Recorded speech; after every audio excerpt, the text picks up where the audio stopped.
Hello, g'day, I'm Philip Duncan and thank you for joining us for our Thursday weather update recorded on May the 2nd. The next 7 days across Australia dominated by this giant area of high pressure just to the south. It's the reason why Victoria and Tasmania in particular are especially dry at the moment.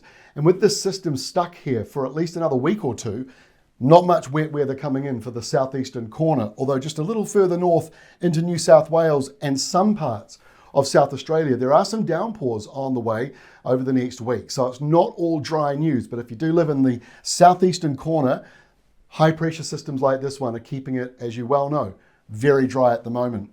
Interesting though, it is dropping the temperatures a little bit. Tasmania tonight, Perth, Tasmania, not Perth, Western Australia. Perth, Tasmania, down to just 2 degrees tonight. So there will be some frosts inland around parts of Tassie. And over on the other side of Australia, around Denmark, Western Australia, 22 degrees is your high today with thunderstorms. And really over the next few days ahead, you've got a cooler airflow coming into the southern part of Western Australia. Let's get into the forecast now. And as you can see, 24 hours of rainfall on here. The pale blue you see down here around the bottom part of the country, not much. That's just a few showers or a couple of spits. It's not even really measurable in some areas. Further up the coastline around Sydney and further to the Sunshine Coast, you're seeing the opposite of sunshine. Got rain clouds in the forecast there. Not a huge amount, but 5 to 15 to 20 millimetres for some areas. But perhaps more of a headline is this blob of rain forming out around the outback of New South Wales. This is the area that's going to see some thunderstorms, some heavy downpours in there, where you could get anywhere from just 10 millimetres to maybe 40 millimetres or more from a slow-moving downpour like that. But it's mostly just in these areas of gold. It'll move around a little bit, and we've got showers continuing over here as well. Fremantle, you'll be cooler on Friday. In fact, cooler really for the next week ahead with highs only around 19 to 22 degrees there. And over in New South Wales, Burke, which I balked up the last time I said it, is going to be wet on Friday with a high of only 19 degrees. Into Saturday, more of these thunderstorms and downpours continuing on. Still the same rainfall totals, anywhere between 10 and about 40 millimetres. Hit and miss. Only in the greens and yellows. If you're outside of that in the blues, you might only get a few spits of rain, might not even get that. It just may stay dry and look like it's going to rain. The wet weather in Queensland moves further up the coastline. Brisbane itself not looking too bad, but a few showers just like Sydney's, and also the ACT further down outside of that. The ACT is more like Victoria at the moment, stuck in this kind of dry blob of weather due to this high pressure zone, which is really keeping things very dry down there. Canberra, 16 degrees and cloudy for you. In fact, you're only down to just 3 degrees tonight in the ACT, might even go lower than that. And Rockhampton City up in Queensland, 25 degrees with those showers spreading further inland for you. By Sunday, again with the showers and the downpours, perhaps reducing just a little bit. Rainfall totals between 5 and say 30 millimetres for some of you in this zone here. It's drifting further though towards the coastline, drying out much more. South Australia, I know, very dry. We heard from someone in Adelaide who said they had their first downpour of rain the other day and they put the car outside to wash it because it's been such a long time. But the dry weather comes back again. Unfortunately, it's stuck there for quite some time. A few coastal showers around here on Sunday, nothing too huge in there. Places like Shepparton and Victoria, dry, 22 degrees and down to 6 degrees at night for you on Sunday. And further to the north, Wellington and New South Wales, 18 degrees and a couple of showers for you. Not surprising when you look at that. So kicking off next week, the showers retreat back to the coastline. And if you're living along the eastern coastline, what's the weather like? Let me know, because for about the last month, we've been seeing easterlies, cloud and showers. Is it driving you crazy? Is it good? Is it what you want? If you live in the cities, is it exactly what you're enjoying? Or is it just making life a little bit annoying? Let me know, because there is a fine line between where it's cloudy and showery and moving a little bit further inland where it's completely the opposite.